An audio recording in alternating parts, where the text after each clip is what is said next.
Okay folks, lesson 11 again, performance task 11.2, and this is your third blues solo.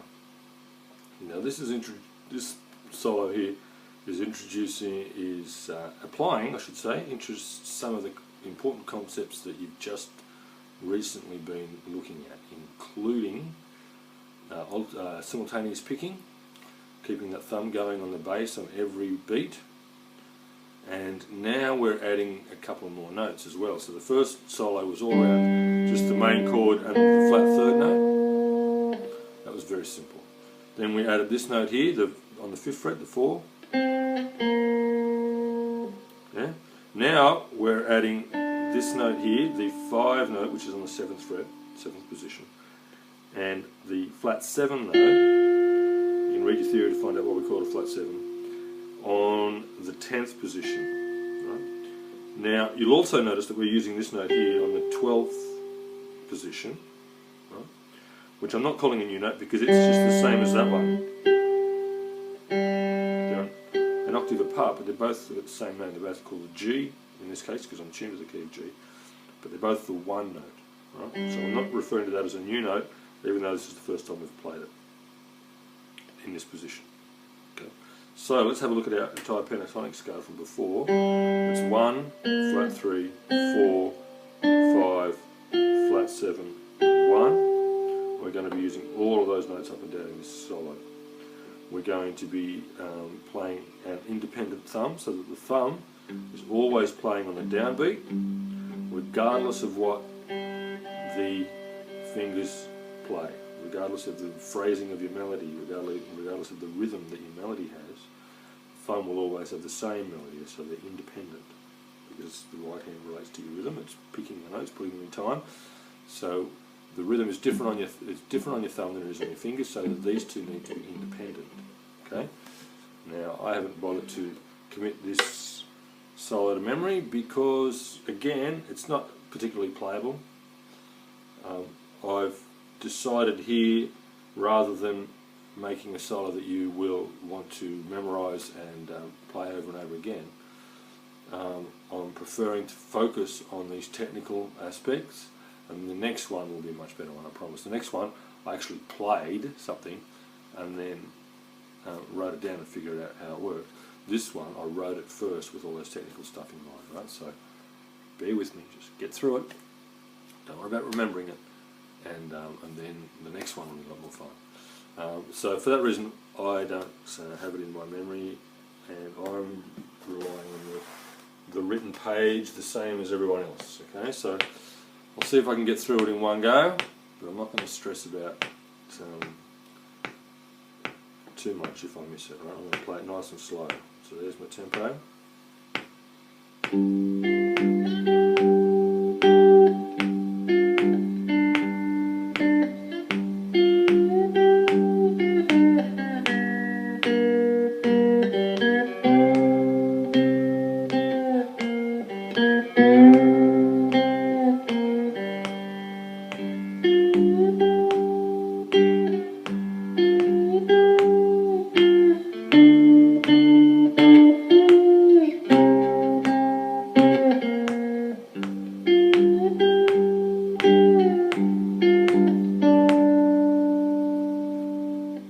Okay, that was it more or less. There's a couple of little mistakes in there.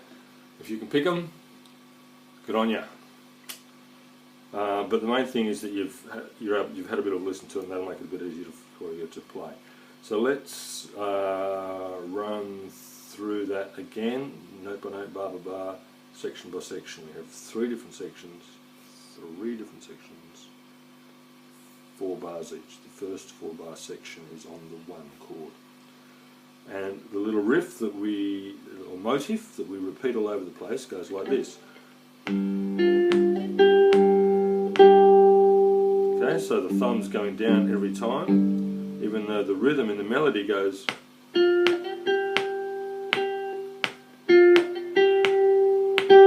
Okay, it's not all just on the downbeat.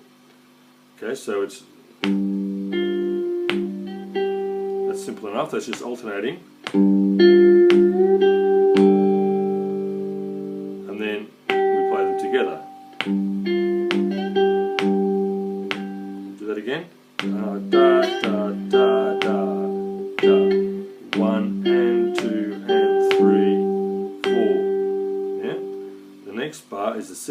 pattern, but now we're moving down. 1 and 2 and 1 and 2 and 3, 4. Yeah, so it's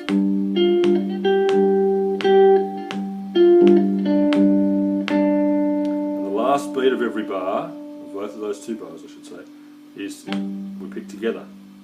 Okay, so the alternating picking that you've been used to, and then the very last beat is we pick together. Okay?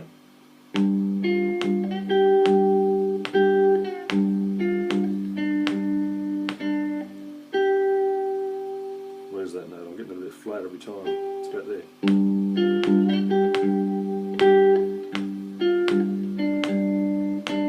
Yeah, and now that's like what we call this is like a call and response pattern. There's your call.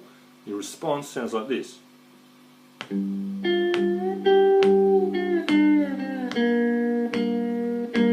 That was a bit sloppy, I'm going to do that again.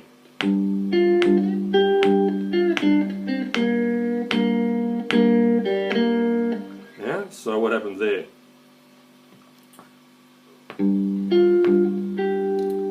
Same opening motive.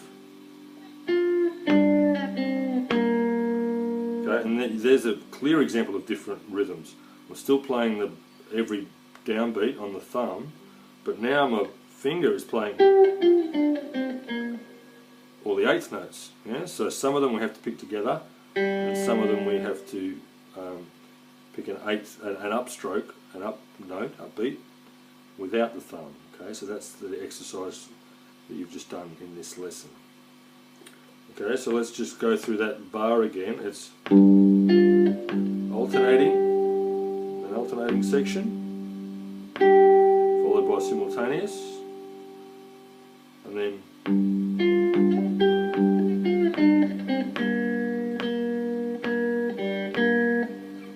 yeah. So the last section there is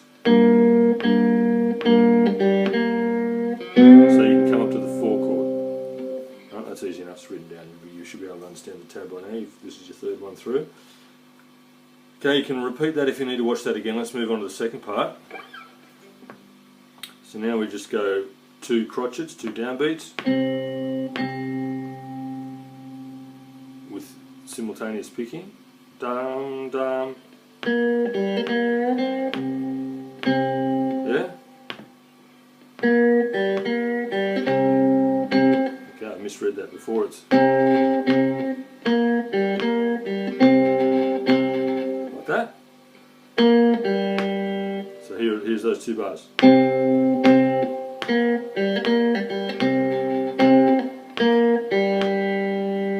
do that again.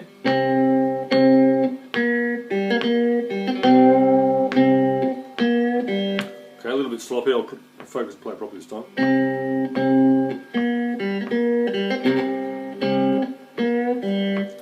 There's those 2, and you can see that again we've got different rhythm patterns. The bass line we didn't play at all at the end of each of those bars. Then we're back to the original pattern.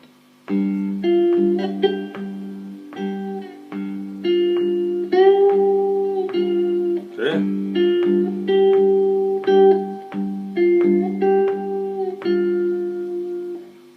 Similar to what we had before.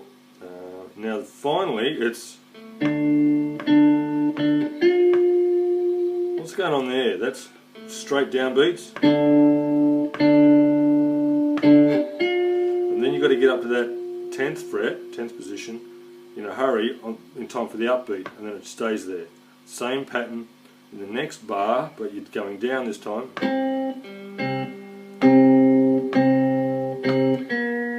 So if you have a look at your dots, you can see that you've got 2 downbeats. They're called crotchets, those ones that have just got the head and the tail by itself without any fancy stuff hanging off them. And then the third one, the third and the fourth one, can see it connected because they're shorter. And the fourth one, it's got the tie on it, the tie tied to the note before it, or tied to the note after it, those 2 notes on the B flat that are connected with that little line. You play those together as one, right? So there's my computer going to sleep. Without getting too much into the theory, the main thing is that you hit that note a little bit earlier and then let it go longer. So it sounds like this.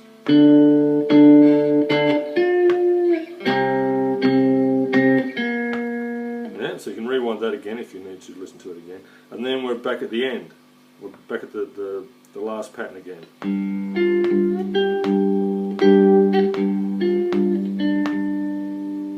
Yeah? The same pattern we've been doing. And finally a simple one at the end to turn it around. Okay, now this is really a series of technical exercises more than it is a solo. But you can, it does have some musicality too. If you want to analyse it, you can see how the notes sort of connect together as we change through chords. But the main thing with this is to give you an opportunity to exercise those skills that you've been developing as you've been practicing your exercises. So don't get hung up on it. Please don't think that you have to play this one all the way through perfectly before you need to move on. That's not the case at all. If you can play 4 bars at a time, that's good. If you can play a bit of it but you get stuck on a few places, I'd suggest that you look at it, what it is that you're getting stuck on. Try and figure out for yourself why you're getting stuck there. There'll be a reason. Is it because some of your skills in your right hand aren't quite up to it yet? Is it just because you haven't memorised it properly and you really couldn't be bothered? Move on. If you feel that it's a skills thing, keep practicing. And the next one will be a lot more fun. Cheers.